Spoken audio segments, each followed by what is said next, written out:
दोनों विभाग के सचिव महोदय उपस्थित है।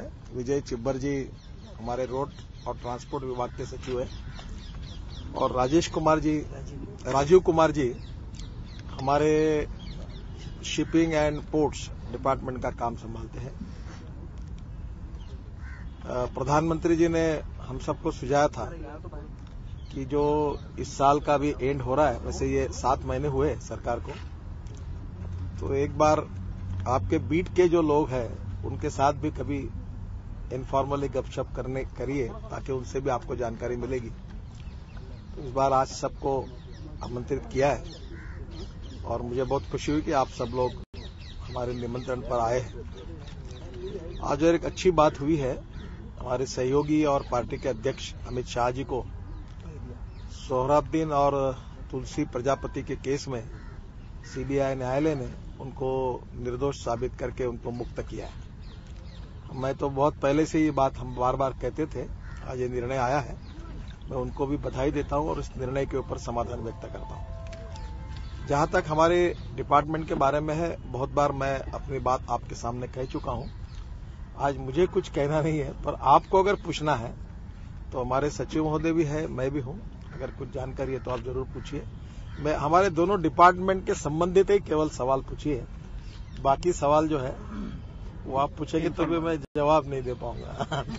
नितिन जी, आज दिल्ली मेरठ हाईवे को लेकर जो बैठक हुई है, हाँ, उसमें क्या नतीजा आया है और क्या उम्मीद है कि बहुत दिन से ये पेंडिंग प्रोजेक्ट है, कब तक पूरा होगा, क्या परेशानियां हैं? दिल्ली मेरठ हाईवे ये बहुत महत्वपूर्ण प्रोजेक्ट है और इसके अलाइनमेंट के बारे में और इसके आगे करने के बारे में वहां के हमारे दोनों एमपी, मेरठ के एमपी और गाजियाबाद के एमपी जनरल वीके सिंह और हमारे अग्रवाल जी, ये दोनों भी आज ऑफिस में आए थे और सभी संबंधित अधिकारियों के साथ चर्चाएं हुई है। हम जल्दी ही दिल्ली मेरठ इस हाईवे के काम का शुरुआत करने में निश्चित रूप से यशस्वी होंगे। इसके जो अल्टरनेटिव और ऑप्शन है उसके बारे में भी आज चर्चा हुई है। हमारे डिपार्टमेंट की ओर से एक बार अर्बन डिपार्टमेंट, उत्तर प्रदेश की सरकार और हमारे डिपार्टमेंट, हम मिलकर एक बार एक मीटिंग तुरंत आने वाले 10-15 दिन में निश्चित की है हमने। हमारे डिपार्टमेंट की राय स्पष्ट हुई है, पर दोनों को सलाह में लेकर हम अलाइनमेंट के बारे में अंतिम निर्णय करेंगे और इस कार्य की शुरुआत जल्द से जल्द करेंगे। सर, ई रिक्शा पर जो अध्यादेश के प्रस्ताव को जो कैबिनेट ने मंजूरी दी थी, इसमें विपक्ष का कहना है कि इसमें सुरक्षा मानक जो उसके डिजाइन है उसमें काफी कमी है, उसकी हाइट बहुत ऊंची है। तो क्या डिजाइन को लेकर और विपक्ष का जो आरोप है चुनाव में आनंद फानन में ये फैसला लिया गया है जल्दीबाजी में? देखिए, पहली बात तो ऐसी है कि इसके जो डिजाइन के बारे में है वो ऑलरेडी टेक्निकल इंस्टीट्यूशंस जो है उन्होंने इस डिजाइन को 52 प्रकार के डिजाइन उसके थे, उसको चेक करके उन्होंने फिर उसके बारे में उस डिजाइन को अंतिम मंजूरी देकर उस प्रोडक्ट को, उस पर्टिकुलर इसको उन्होंने मान्यता दी है। मैं बहुत पहले दिन से आपको बार बार कह रहा हूं कि ई रिक्शा ये कोई ऑटो रिक्शा नहीं है। इसकी अगर तुलना करना है तो जो साइकिल रिक्शा है उसके साथ करिए, और साइकिल रिक्शा चलाने वाला जो गरीब आदमी है उसको इसकी कौन सी कीमत पुराएगी, वो उसको किस प्रकार से चलेगा, और जो साइकिल रिक्शा चलाने वाला उसका रिप्लेसमेंट ई रिक्शा में हो। जैसे जो कंधे पर रखकर बोझ लेके चलता है, ये कंधे पे ऊपर बोझ ले जाना भी अमानवीय है और किसी व्यक्ति को ढोना ये भी अमानवीय है। तो ये जो साइकिल रिक्शा की प्रथा और परंपरा देश में, जिसमें 1 करोड़ लोग करीब ये ट्रांसपोर्ट इस प्रकार के इसमें लोग जो काम करते हैं, उनको एनर्जी ड्रिवन इक्विपमेंट अगर मिलता है तो उनको मुक्ति मिलनी चाहिए। ये मानवीय सवाल है और मैं तो मानता हूं कि ये ह्यूमन राइट जैसे महत्वपूर्ण बातों के लिए, जैसे महात्मा जी गांधी जी ने ये जो हमारे शौचालय की जो गंदगी थी वो सर पर उठाकर ले जाने की जो प्रथा थी बंद की, वैसे आदमी ने आदमी को खींचना, इसमें ये बहुत ही गलत प्रथा है और इसको हम लोग समाप्त करना चाहते हैं और इसलिए हमने इसकी तुलना साइकिल रिक्शा की ई रिक्शा के साथ की है। अगर ई रिक्शा के साथ आप 4 व्हीलर के साथ करोगे या ऑटो रिक्शा के साथ करोगे तो ये एक ड्रिवन एनर्जी व्हीकल है, वो पेट्रोल और उसकी एकदम उसके स्टैंडर्ड और उसके स्टैंडर्ड लगाएंगे और आप जैसा कह रहे हैं ऐसे लगाने में अड़चन नहीं है। अगर लगाएंगे और इसकी कीमत अगर 2 लाख रुपए हो जाएगी तो ये गरीब व्यक्ति क्या करेगा, और ये आज तो कैसी स्थिति है। तो इसलिए हमने मानवीय दृष्टिकोण का भी इसमें विचार किया है सुरक्षा का भी विचार किया है और इससे conversion of cycle rickshaw to e rickshaw in transport passenger और गुड्स दोनों में कैसे होगा इसका विचार किया है। और उसके आधार पर सुरक्षा के लिए जब कोर्ट ने निर्णय दिया, पहले हम चाह रहे थे कि इसको हम लोग एक्ट के अंदर नहीं डालेंगे, पर जब दिल्ली हाईकोर्ट ने जब सुनवाई करके कहा कि नहीं इसको आप कानून में डालिए, तब हमने कानून में डालकर इसके बारे में इंश्योरेंस से लेकर सभी बातों का विचार किया है और अभी इसमें सिक्योरिटी का भी विचार किया है और उसके बाद में इन सब बातों का विचार करके इस मॉडल को तैयार किया है। फिर इसमें चलाने के लिए जो ड्राइविंग लाइसेंस की बात थी, क्योंकि ये फिर कमर्शियल व्हीकल हो गया तो उसके लिए तो फिर और अड़चन थी, तो वो भी हमने एज की जो थी क्वालिफिकेशन की थी उसमें जो टाइम था उसको हमने थोड़े से राहत देकर वो गरीब आदमी को इसमें कैसी मदद मिल सके इस भावना से किया है। ड्राइवर के वेरिफिकेशन के लिए भी क्या अभी देखिए, अभी जो कारपोरेशन है ना वो इसके ऊपर नंबर आएगा, फिर ड्राइवर को लाइसेंस मिलेगा, फिर उसका ई बेस तैयार होगा, जैसे आप मोटर व्हीकल में ई बेस तैयार होगा और मुझे नहीं लगता इसमें कोई अड़चन आएगी। और उसका हमने ट्रेनिंग भी रखा है। एसोसिएशन या रिक्शा मैन्युफैक्चरिंग जो है वो उनको 10 दिन का ड्राइविंग का ट्रेनिंग भी देंगे, अगर नहीं होगा तो ये भी किया है। सर इमरजेंसी सर्विस को लेकर सर, इमरजेंसी सर्विस जो अपने देश में है सर, जैसे एम्बुलेंस की बात होती है, फायर ब्रिगेड गाड़ी, उसको लेकर कुछ मतलब कुछ नया निर्देश है, कुछ सोच है सर? कई जगहों पर एम्बुलेंस जाता है तो उसको साइड नहीं मिलता है, रास्ते नहीं मिलते, जगह नहीं मिलती, इसको लेकर सरकार का कुछ? आपका सुझाव अच्छा है। हम लोग इसमें एम्बुलेंस को और विशेष रूप से फायर ब्रिगेड की गाड़ियों के बारे में हम लोग निश्चित मोटर व्हीकल एक्ट में मुझे लगता है। सर हाईवे पेट्रोल में भी कोशिश कर रहे हैं, 2 जगह मॉडल लिया है एमएचए ने, महाराष्ट्र और एक और स्टेट। हम लोग इसके बारे में सोचेंगे। सर पैसेंजर व्हीकल को टोल के परमिट से निकालने के लिए कुछ क्या? ये टोल के बारे में अभी हमारा अध्ययन चल रहा है, क्योंकि वैसे आपको बता दें मुझे खुशी हो रही है कि करीब हमने जो छोटे छोटे प्रोजेक्ट्स थे, करीब 60 प्रोजेक्ट का टोल हमने रद्द कर दिया। और अभी आपका जो कहना है कि थ्रू आउट इंडिया कुछ करना, इसमें हम लोग अध्ययन कर रहे हैं। सर फाइनेंस मिनिस्टर को लिखा इसके ऊपर आपने? किसके ऊपर? टोल्स को बहुत बड़ी। देखिए, पहली बात तो ऐसी है कि ये बहुत से टोल है पीपीपी मॉडल में है। अगर उन्होंने ब्याज लेकर कर्जा लेकर किया, अगर टोल कम होगा तो उनको कॉम्पेंसेशन देना पड़ेगा। तो कॉम्पेंसेशन न देते हुए और उनका भी नुकसान न होते हुए कैसा मार्ग निकाला जा सकता है, क्या इसके ऊपर अनेक सुझाव हमारे पास आए हैं। हम गंभीरता से इसका अध्ययन कर रहे हैं और हमारे सेक्रेटरी जी अलग अलग प्रकार के लोगों से अलग अलग प्रोजेक्ट का भी अध्ययन कर रहे हैं। काफी जानकारी हमारे पास इकट्ठा हुई है। हम कोशिश कर रहे हैं कि इसमें से अगर कोई मार्ग निकल करके अगर जो लोगों को कुछ राहत दे सकते हैं तो हम लोग सोच रहे हैं। On the issue of Setu Samudram project, what is your government stand now? You made a statement earlier exploring the possibility of implementing alternative project is in now in sub judice because the matter is sub judice. It is in the Supreme Court now. और मैंने उसके समय वहां visit की है और ऊपर से हवाई जहाज से already I surveyed this project from the aeroplane and at the same time with the hovercrafts. I understand all the 4-5 alignment which were available, and now we have also studied and taking the research report of different alternatives. On that basis, we are already making our mind, and now the matter we have already given it to the our cabinet colleague. We have already given presentation to the cabinet colleague, and now after the approval of the Prime Minister, we will submit our affidavit to the Supreme Court about the decision of this Ram Setu. Sir Yamuna express way है जो हाल ही में आपने देखा होगा कोहरे के fog के चलते बहुत सारी घटनाएं अभी भी हुई हैं, और जब से ये बना है एक्सप्रेस वे तभी से लगातार गर्मियों में टायर फटने की घटनाएं हो रही हैं अभी फॉग के चलते। तो कुछ आप CRRI की टीम भी गई थी, आपके कुछ ध्यान में है? देखिए, अभी मैं पूना की जो हमारी ARI ना ARI इंस्टीट्यूट में गया था, तो मुझे कुछ ऐसे हम लोग उसके ऊपर ये कर रहे हैं कि फॉग होने के बाद भी लाइट दिख सके, क्या इसमें कोई नया रिसर्च क्या हुआ है। फिर दूसरी ओर वो जो लाइट का ये रहता है, एक लाइट मारने से वो ड्राइवर के चेहरे पे जाता है तो उसको दिखता नहीं है, तो उसमें दोनों लाइट लगने से वो पावर दोनों की कम होकर उसको, ऐसे अनेक प्रकार के इन्वेंशंस हैं। तो सेफ्टी के हिसाब से एक्सीडेंट न हो, इसके लिए हमने जो अनेक प्रकार के सुझाव हमको मिले हैं उन सब सुझावों को हम टेक्निकली वेरीफाई कर रहे हैं, और वेरीफाई करके नए एक्ट में हम बहुत सेंसिटिव हैं क्योंकि एक्सीडेंट्स ना हो। और इसलिए मोटर व्हीकल में क्या करना है, रोड में क्या करना है, ट्रेनिंग में क्या करना है, लाइसेंसिंग में क्या करना है, अलग अलग फ्रंट पर हमने जो यूएसए में, यूके में और इंटरनेशनल स्टैंडर्ड जो कुछ है उनका भी अध्ययन किया है। और आपको हमने वेबसाइट पर भी हमारे इसको रखा था। लोगों ने हमको 15,000 सुझाव दिए हैं। अब सब सुझाव का अध्ययन करते हुए हमने हमारा माइंड मेकअप किया है और माइंड मेकअप करके हमने कैबिनेट के सामने, प्रधानमंत्री के सामने उसका प्रेजेंटेशन किया है। प्रधानमंत्री जी ने कुछ सुझाव दिए हैं, फिर कैबिनेट सेक्रेटरी जो हमारे प्रिंसिपल सेक्रेटरी है उन्होंने भी कुछ सेक्रेटरीज को बुलाकर उन्होंने भी प्रेजेंटेशन के कुछ सुझाव दिए हैं। अब सब सुझाव इकट्ठा करके हम फिर से एक बार इनको लेकर कैबिनेट के सामने जाएंगे और कैबिनेट में जाकर फिर इसका निर्णय होने के बाद फिर उसका बिल में रूपांतर होगा और नेक्स्ट पार्लियामेंट सेशन में हम लोग एक 1988 जो मोटर व्हीकल एक्ट है इसको जो बदल करके जो नया एक्ट ला रहे हैं हम पार्लियामेंट के सामने ला सकते हैं।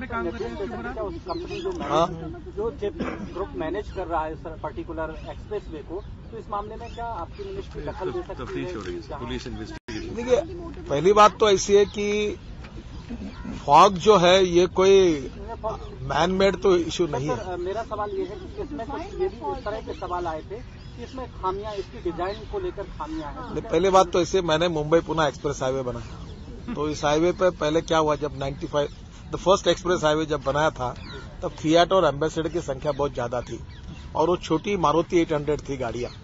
और जब रोड खाली मिला तो वो गाड़ियां का डिजाइन जो था वो 80 किलोमीटर तक ठीक था। अब वो उसमें 140 किलोमीटर तक दौड़ाने में लोगों को मजा आती थी और इसलिए फिएट, एम्बेसडर और मारुति 800 जैसी गाड़ियां भी लोग 120-130 के स्पीड से चलाने लगे। फिर उसमें बहुत इस बार टायर बस्ट हुए, एक्सीडेंट्स हुए। फिर उसके बाद में ऑटोमोबाइल मैन्युफैक्चरिंग वालों ने भी उसमें निर्णय किया, धीरे धीरे जो गाड़ियां हमारे यहाँ 80 किलोमीटर 60 किलोमीटर के लिए जो तैयार हुई थी, अब उसके बाद उसकी टेक्नोलॉजी में भी काफी चेंज हुआ। और जैसे आपने कहा, हमारे देश में सुरक्षा की दृष्टि से ये गाड़ियों के बारे में जो टेस्ट थी वो कुछ टेस्ट हमारे इसमें इकोनॉमी मॉडल जो थे उसमें उस प्रकार के जो अंतर्राष्ट्रीय स्तर पर जो स्टैंडर्ड थे वो हमारे यहाँ नहीं थे। अभी हमने सुरक्षा के बारे में कोई कॉम्प्रोमाइज नहीं करेंगे और टेक्नोलॉजी अच्छी से अच्छी लाएंगे और हम सब जगह पर ये कोशिश कर रहे हैं कि हम लोग लोगों की जान कैसे बचाएं, क्योंकि अभी 5 लाख एक्सीडेंट होते हैं, 1.5 लाख लोगों का मृत्यु होता है और 40% ट्रैफिक हमारे नेशनल हाईवे पर है। तो मुझे लगता है कि हम लोग बहुत इसमें संवेदनशील हैं और हम सभी एंगल पर ये इस प्रकार से इसको कम करें, इसको हमारी हाईएस्ट प्रायोरिटी है। सर, आपने कहा प्रधानमंत्री ने कुछ सुझाव दिए हैं वो मोटर व्हीकल एक्ट में, कुछ सुझाव आप हमारे साथ शेयर कर सकते हैं जो उन्होंने कहे हैं? प्रधानमंत्री जी ने जो मुझे सुझाव दिए हैं वो मैंने अपने विभाग के सचिवों के द्वारा शेयर किए हैं और हम दोनों के विचारों से, उनके सुझाव पर आधार पर जो हमारा विचार आएगा वो हम आपसे शेयर करेंगे। टाइमलाइन कब तक बताया आपने? भाई नेक्स्ट पार्लियामेंट में लाएंगे। अभी वो नोट लगभग मुझे लगता है सब जगह सर्कुलेट फरवरी तक दिल्ली से यमुना में जो आप शिपिंग मिनिस्ट्री में है, जो यमुना में प्रोजेक्ट ला रहे थे कि यमुना में जहाज चलेंगे यहाँ से आगरा तक, तो उस प्रोजेक्ट को लेकर सब प्रोजेक्ट पर मैं आज ही मैं 2 घंटा उसी पे बैठा था। तो मेरा एक बहुत ड्रीम प्रोजेक्ट है कि जैसे रोड नेटवर्क हमारे यहाँ नेशनल हाईवे का खड़ा हुआ है वैसा हमारा इनलैंड वाटरवेज का नेटवर्क खड़ा हो और हमारे डिपार्टमेंट ने इसके ऊपर वॉर फुटिंग पर काम शुरू किया है। सबसे पहले वाराणसी से हल्दिया तक के काम की लगभग शुरुआत आने वाले 2-3 महीने में शुरू हो जाएगी, काम को शुरुआत हो जाएगी। उसमें वाटर टर्मिनल्स है, करीब 12 या 13 वाटर टर्मिनल्स है और उसमें ड्राफ्ट भी नीचे होगा, कुछ जगह बैरेजेस भी है और ये ट्रांसपोर्ट के लिए ऑलरेडी हमने हल्दिया से कोयला फराक्का तक लाने का काम भी शुरू किया है। दूसरी ओर हम लोग ओडिशा में पारादीप पोर्ट से कहां से सर? भामरा पारादीप सर, भामरा पारादीप, वहां भी हम लोग, और रिवर कौन सा है, महानदी में भी हम लोग शुरू कर रहे हैं। और तीसरा जो है हमारे इसमें ब्रह्मपुत्रा में भी उसके बारे में कर रहे हैं। वर्ल्ड बैंक ने हमको कुछ 4,200 करोड़ मंजूर किए। ये तीनों प्रोजेक्ट को भी हम लोग स्टडी करने के लिए भी उन्होंने कुछ दिया है, हमको कहा है, अनुमति दी है और यमुना के बारे में भी किया है। मुझे खुशी हो रही है कि मैं बहुत जब इंटरनेशनल लोगों से बात करता हूं तो डिफर पेमेंट पर या इन्वेस्टमेंट अपनी करके ये काम करने के लिए बहुत से देश के कॉन्ट्रैक्टर और राज्य सरकार, वहां की सरकारें भी आगे आ रही है तो इसके बारे में ये नया प्रोजेक्ट है, तो हम इसकी पॉलिसी बना, जैसे एनएचआई को बनाने के बाद फिर पॉलिसी क्लियर हो गई, तो इसकी पॉलिसी हम बना रहे हैं ताकि वो ट्रांसपेरेंट पॉलिसी रहे। और इसमें हम लोग फॉरेन इन्वेस्टमेंट वैसे ऑटोमेटिक रूट से इंफ्रास्ट्रक्चर के लिए 100% हमारे यहाँ अनुमति है, तो वो लाकर हम लोग लो इंटरेस्ट कॉस्ट पर लाकर ये हम किस प्रकार से बना सके। हाँ, इसी में हम लोग बिल्कुल प्रायोरिटी पे काम शुरू किया और जल्द से जल्द शुरू करने की कोशिश करेंगे। एक तो वाराणसी से हल्दिया, सेकंड है भामरा से पारादीप, और थर्ड कौन सा? ब्रह्मपुत्रा जो हल्दिया से नॉर्थ ईस्ट की तरफ जाते हैं वो है, और चौथा है दिल्ली से आगरा। सर बजट में था कि इलाहाबाद से हल्दिया? हाँ, बजट में था कि इलाहाबाद से हल्दिया, वो बनारस से हल्दिया हो गया? नहीं, इलाहाबाद से हल्दिया भी है। ऐसा है कि प्रश्न पर पहली बार जो हमने अभी शुरू किया है वो वाराणसी से ये किया है। देखिए, गंगोत्री से लेकर हल्दिया तक बनाने का हमारा सपना है और इसको स्टेप बाय स्टेप करना पड़ेगा। और दूसरा ऐसा है कि जो ड्राफ्ट अवेलेबल है वो वाराणसी से आगे आसानी से अवेलेबल है, तो जहां आसानी से अवेलेबल है वो काम पहले करो, फिर सेकंड स्टेज में वाराणसी टू इलाहाबाद आएंगे और धीरे धीरे हम लोग कानपुर तक और फिर आगे कोशिश करना है। 4,200 प्लेटफॉर्म इसका ये चारों प्रोजेक्ट देखो, वाराणसी से हल्दिया तक 4,200 करोड़ रुपए वर्ल्ड बैंक ने मंजूर किए और गवर्नमेंट ऑफ इंडिया ने कितना लिया? अभी वो वर्ल्ड बैंक का कर्जा वही हमारे पास है। ऐप बेस्ड सर्विसेज को लेकर जिस तरीके से ऊपर का मामला सामने आया था, उसके बाद इनकी रेगुलराइजेशन के लिए कुछ मंत्रालय सोच रहा है। देखिए, ये जो सब्जेक्ट है ये कॉन्करेंट लिस्ट में है। हमारे संविधान में 3 है, एक स्टेट लिस्ट है, सेंट्रल लिस्ट है और कॉन्करेंट लिस्ट है। और कॉन्करेंट लिस्ट में ये सब्जेक्ट होने के कारण राज्य सरकार को इस प्रकार के निर्णय करने हैं, उसके नियम क्या हो, कार्रवाई क्या करे, इसके बारे में राज्य सरकार उचित कार्रवाई करेंगे। सर वर्ल्ड बैंक का लोन था ना 4,200 करोड़ का, एक आपका वर्ल्ड बैंक का लोन था ना 4,200 करोड़ का, 4,200 crore from World Bank, Varanasi to Haldia. Varanasi to Haldia.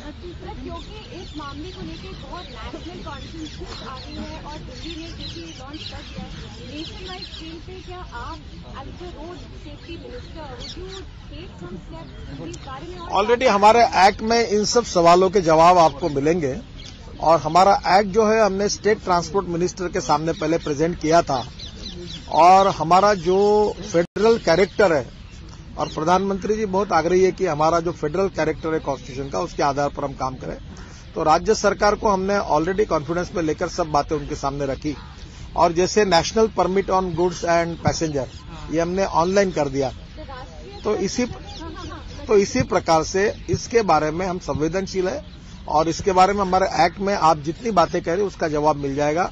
और राज्य सरकार को इसके बारे में किस प्रकार की सर्विसेज रखे, उसकी कंडीशंस क्या हो, ये करने का भी अधिकार, और हमारे तरफ से भी हम उनको जो सुझाव देंगे उसमें इन सब बातों का विचार करके देंगे। जो क्रिमिनल बैकग्राउंड के जो ड्राइवर हैं उनके ऊपर किसी तरह की भी पाबंदी होगी ड्राइविंग लाइसेंस? देखिए, हमारे पास एक सर्वे है, उसमें से ये ध्यान में आया है कि 30% लाइसेंसेस जो है वो बोगस है और हिंदुस्तान का वर्ल्ड में पहला नंबर है कि जहां सबसे आसानी से ड्राइविंग लाइसेंस मिलते हैं।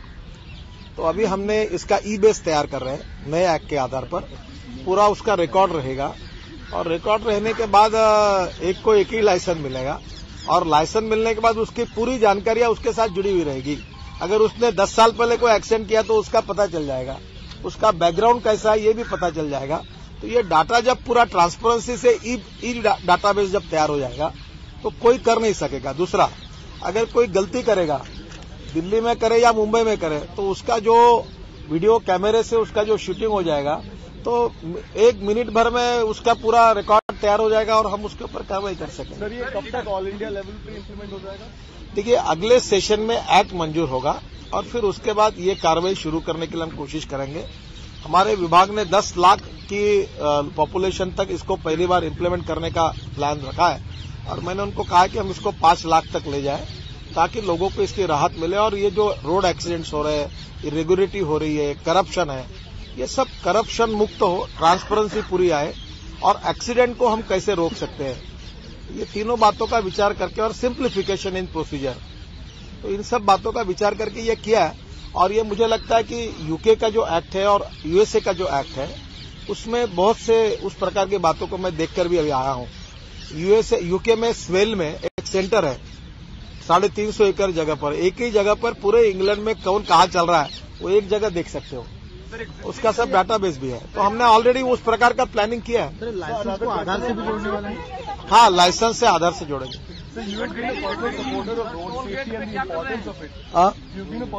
सर, मैं भुगतभोगी हूँ। देखिए, हमारे सेक्रेटरी महोदय भी बहुत बड़ा उनके लाइफ में एक ऐसा घटना हुई है और मैं भी मरते मरते मेरा परिवार पूरा बचा है। मेरा पैर ये 4 जगह टूटा था, तो इसलिए मैं इस बारे में तो बहुत संवेदनशील हूँ और मैं निश्चित रूप से इसमें से हम पूरी, मुझे तो अभी कल नागपुर में 2 एक्सीडेंट हुए। एक 32 साल का लड़का, उसका एक्सीडेंट हुआ, दूसरा एक हमारे कारपोरेटर के, दोनों कारपोरेटर के बच्चे थे, एक उनका भी हुआ। तो मैं इस बारे में बहुत व्यथित हूँ कि मुझे भी अच्छा नहीं लग रहा है। इसलिए रोड डिजाइनिंग से लेकर जितने सेफ्टी मेजर्स है सब हम ले रहे हैं। ऑटो मैन्युफैक्चरर्स जो है, they have been supporting not making airbags mandatory. अभी मैंने आपको पहली बार कहा था कि चाहे इकोनॉमी मॉडल हो चाहे लग्जरी मॉडल हो, सब मॉडल में सुरक्षा के लिए जो आवश्यक है उन सब बातों को उसमें अपनाना चाहिए। किसी भी कीमत पर हमारे किसी भी व्यक्तियों के 1.5 लाख लोगों ने मरना हर साल, ये तो लड़ाई में नहीं मारे जाते लोग, इतने बहुत बड़ा हो गया। सर, तो मतलब एयरबैग मैंडेटरी होंगे? देखिए, सुरक्षा के हिसाब से इकोनॉमी मॉडल में भी सब प्रकार के जितने नॉर्म्स है हम लोग उसका अमल करने के बारे में पूरी तरह से इसमें हमने सोचा है। Sir, national permit policy passenger vehicles के लिए मैंडेटरी हो जाएगा sir? National permit policy for passenger vehicles already consensus हो गया सर, 2-3 महीने में हम निकाल रहे हो, उसका अप्रूव हो गया। सुधारेंगे जी, एट एनी कॉस्ट सुधारेंगे। टाइमलाइन कब तक है सर? सर, ऑलरेडी हमारे डिपार्टमेंट में हमने एक्सीडेंटल स्पॉट को आइडेंटिफाई किया। मैंने रिव्यू मीटिंग में उनको प्रोजेक्ट इंचार्ज को बुलाया कि कहाँ का एक्सीडेंट हो, उसका अध्ययन करो। सबको सूचना दी है कि आपके रोड पर जहां आप काम कर रहे हैं वहां एक्सीडेंट स्पॉट कैसे। और एक मेरे ध्यान में आई बात, पुणे और कोल्हापुर के बीच में एक जयसिंहपुर बाईपास था, वहां एक जगह पर 125 लोगों का मृत्यु हुआ था। तो एक कर थी, तो ऐसे जो कई पेड़ काटने की परमिशन नहीं मिली, कोई कर वैसी बन गई है, तो हमने जितनी बातें उनको इम्प्रूव करने के लिए हमारे तरफ से कुछ पैसा भी दिया है और राष्ट्रीय मार्ग पर हमने इसके बारे में सुधार किए और करने की आवश्यकता है। और मैंने राज्य सरकार को भी अपील किया है कि हम लोग इसमें भी हमारे राज्य के जो रोड है उसके ऊपर काम करें और आने वाले समय में हम रोड टेक्नोलॉजी के ऊपर और सेफ्टी मेजर्स के ऊपर क्या क्या करना चाहिए, इसके लिए सभी राज्य सरकारों की एक बड़ी कॉन्फ्रेंस ले रहे हैं। उसमें अलग अलग मटेरियल यूज करके, जैसे कंक्रीट रोड की बात होती है, बिटुमिन रोड की बात होती है, रोड डिजाइनिंग की बात होती है, नए टेक्नोलॉजी की बात हो रही है, तो इसके बारे में भी जानकारी उसमें मिलेगी। और रोड सेफ्टी के बारे में भी हमने क्या करना चाहिए इसके बारे में एक दिन की कॉन्फ्रेंस, जिसमें मंत्री भी रहेंगे, सेक्रेटरी भी रहेंगे और उनके जो काम करने वाले पॉलिसी मेकर में जो चीफ इंजीनियर है उनको भी बुलाएंगे। एक आध महीने में हो जाएगा उसका प्लान। हाईवे पर कई ऐसे स्पॉट हैं और एक कॉन्फ्रेंस की भी तैयारी कर रहे हैं कि ऑटोमोबाइल हमारी जो बसेस है, जैसे प्रधानमंत्री जी ने कहा था कि हम देश को भारत स्वच्छता अभियान चलाया, तो स्वच्छ भारत और प्रदूषण मुक्त भारत।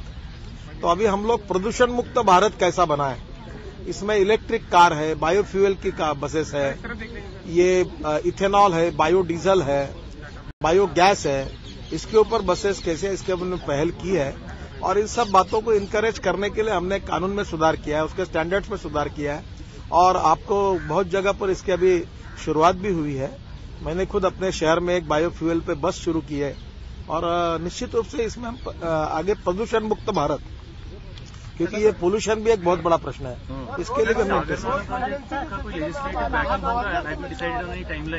सागरमाला के बारे में ऑलरेडी हमारे कैबिनेट में इसको अप्रूव किया है और उसके इम्प्लीमेंटेशन के बारे में भी हम लोग बार बार बैठे हैं, हम लोग उसके ऊपर काम कर रहे हैं। सर, दिल्ली में जाम दूर करने के लिए कुछ कर रहे हैं सर? तो सब लोग चाहे, मैं आपको एक अच्छी बात बता रहा हूँ। दिल्ली में जाम दूर करने के लिए, हाँ, दिल्ली का जाम बंद करने के लिए ईस्टर्न पेरिफेरल जो रोड है जिसकी कीमत 4,700 करोड़ है, वो मार्च एंड के पहले उसको वर्क ऑर्डर देकर काम शुरू हो जाएगा और ये पहला काम, जिससे दिल्ली का काफी रिलीफ मिलेगा। दूसरा, जो half of the ring road है जो परवल से जाता है, वो रोड का काम 2008 से बाद में बंद पड़ा है 2009 से। उसमें हरियाणा सरकार, उत्तर प्रदेश की सरकार और दिल्ली की सरकार, तीनों सरकार उसमें है। मैंने मुख्यमंत्री हरियाणा जी को बुलाया था। ये सुप्रीम कोर्ट में केस है। सुप्रीम कोर्ट ने भूरेलाल जी की कमेटी अपॉइंट की है और भूरेलाल जी को भी बुलाया था और मैंने मुख्यमंत्री जी को भी बुलाया था। हमारी काफी बातचीत हुई है। 9 तारीख को सुप्रीम कोर्ट में उनको कुछ कहना है और ये भी रोड तुरंत शुरू हो जाए, ऐसी सूचना मैंने हरियाणा के मुख्यमंत्री जी को दी है। और आगे ये भी कहा कि अगर आपको इसमें करने में कोई अड़चन आती है तो आप हमें बताइए, हम उसको मार्ग निकालेंगे, उसके लिए इन्वेस्ट करेंगे। क्योंकि ये पूरा रिंग रोड अगर बन जाएगा तो दिल्ली का 50% ट्रैफिक कम होकर दिल्ली के एक्सीडेंट्स और ट्रैफिक, ये पूरा पोल्यूशन एकदम कम हो जाएगा। तो इसको हम प्रायोरिटी पे काम कर रहे हैं, जल्दी इसमें होगा।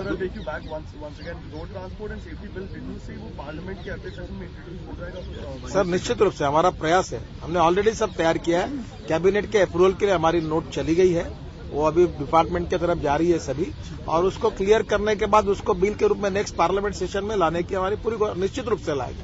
इंग्लैंड वाटरवेज पे जो अपना डैड की आगरा की करीब 10 बैठक हो चुकी है, क्या कुछ स्टेटस अपडेट? बहुत कठिन प्रश्न है जी, और 10 से और 15 बैठकें करनी पड़ेगी। देखो ये पहली बार देश में करना है, इसका पहले टेक्निकल वायबिलिटी, फाइनेंशियल वायबिलिटी, फिर उसमें पानी का कम से कम मिनिमम ड्राफ्ट कैसा होगा, उसके टर्मिनल्स कैसे होंगे, वो ड्राफ्ट 3 मीटर का होगा कि 3.5 मीटर का होगा, 10,000 टन का जाएगा कि 8,000 टन का जाएगा। फिर आने वाले जो हम लोग इसमें कैटरमैरन्स है, हाइवरक्राफ्ट्स है, light weight high speed boats है, सी प्लेन है, जिसको मैंने वाटर प्लेन नाम रखा, तो ये शुरू करके कैसे उतरेंगे, तो ये बहुत एकदम विषय। इसको लिए इंटरनेशनल कंसल्टेंट को हमने अभी ऑलरेडी हमारे डिपार्टमेंट ने इसके ऊपर टेंडर निकाला था वाराणसी और हल्दिया के लिए। 6 इंटरनेशनल एजेंसी को हमने ऑलरेडी क्वालिफाई किया है और ये 6 एजेंसी जो है, जो इंटरनेशनल लेवल की है, उनको ये 4 प्रोजेक्ट जो बताई ये तो हम देंगे ही। इसके अलावा उनके गाइडेंस में थोड़ा हम लोग प्रोजेक्ट की इकोनॉमिक वायबिलिटी, टेक्निकल ये पूरा करके फिर हम इसको गति देंगे। और इसके लिए फॉरेन इन्वेस्टमेंट 100% रूट से अगर आती है लो इंटरेस्ट कॉस्ट से, तो जैसे नेशनल हाईवे का हमारा जिस प्रकार से हुआ वैसा इसमें भी हम लोग कोशिश करेंगे। और पोर्ट में हमने और एक निर्णय किया है, हमारी कैबिनेट नोट जो है वो अभी पेंडिंग है, तुरंत हमें उससे निर्णय मिलेगा। हम लोग 12 पोर्ट और बाकी जो माइनर पोर्ट है उसके लिए हम लोग एक रेलवे कारपोरेशन का निर्माण कर रहे हैं, ताकि रेलवे वैगन्स हम लीज पर ले सके, रोलिंग स्टॉक ले सके। और 3-3 महीने का जाम है, दिल्ली से भी ज्यादा जाम अभी कुछ पोर्ट पर है, तो उसको हम दूर करना चाहते हैं, इफिशिएंसी बढ़ाना चाहते हैं, उसमें ई गवर्नेंस का उपयोग करना चाहते हैं। बहुत से निर्णय हमने किए। और परसों मैं कलकत्ता गया था, तो ममता बनर्जी के साथ मेरी 2 घंटा काफी अच्छी बातचीत हुई है और हमने 12,000 करोड़ का एक सागर पोर्ट कलकत्ता में बनाने का निर्णय किया है। और सब जगह पर हम लोग कोशिश कर रहे हैं कि पोर्ट, हमारे प्रधानमंत्री की ये सोच है कि जब तक पोर्ट का एक्सपांशन नहीं होगा तब तक रोजगार का निर्माण नहीं होगा, एक्सपोर्ट इंपोर्ट आसानी से नहीं होगा, तब तक देश का विकास नहीं होगा। सागर पोर्ट 7 तारीख को मैं जो बंगाल का जो कार्यक्रम है इंडस्ट्रियल इन्वेस्टमेंट के बारे में, उसमें मैं जा रहा हूं और 7 तारीख को हम इस एग्रीमेंट पर साइन करने वाले हैं। वैसे एवरीथिंग इज क्लियर, पर मुख्यमंत्री जी की इच्छा थी कि उन्होंने मुझे कहा कि आप फिर से 7 तारीख को आइए और उस पब्लिक कार्यक्रम में हम लोग इसका साइनिंग सेरेमनी करेंगे। Global summit. सर नया साल आ रहे हैं, 2015 में आपका मिनिस्ट्री का एजुकेशन 2015 में हमारा सबसे बड़ा टारगेट ये रहेगा कि हम इनलैंड वाटरवेज, इसके बारे में किसी भी प्रकार से हम लोग जल्द से जल्द काम कैसे शुरू कर सके। और दूसरा हमारा जो नेशनल हाईवे नेटवर्क है, जिसमें मुझे खुशी है कि क्रिसिल ने हमारे डिपार्टमेंट के बारे में, हमारे अधिकारियों ने और हमने सबने मिलकर जो परिश्रम किया ये 4-5 महीने में, तो क्रिसिल ने हमारे बारे में बहुत अच्छा रिपोर्ट दिया है। और मैं आपको वैसे भी पहले भी बता चुका हूं कि मेरी हर घोषणा को आपके डायरी में लिख के रखना, और जो मैं पूरी नहीं कर पाऊंगा उसको जरूर पूछना, पर मैं आपको ये मौका कभी नहीं दूंगा। जितनी बात कहूंगा वो 100% पूरी होगी।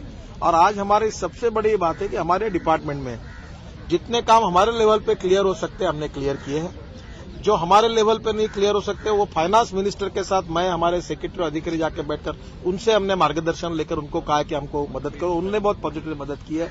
अब प्रधानमंत्री के साथ भी हमने प्रेजेंटेशन किया है और कुछ बातों के लिए हम कैबिनेट के सामने भी जा रहे हैं, ताकि हमारी सिस्टम, हमारा मॉडल एग्रीमेंट, हमारी निर्णय प्रक्रिया गतिशील कैसे हो, ट्रांसपेरेंसी उसमें कैसी रहे, और इसमें जो लोग आज फंसे हुए हैं उनको राहत कैसे मिले।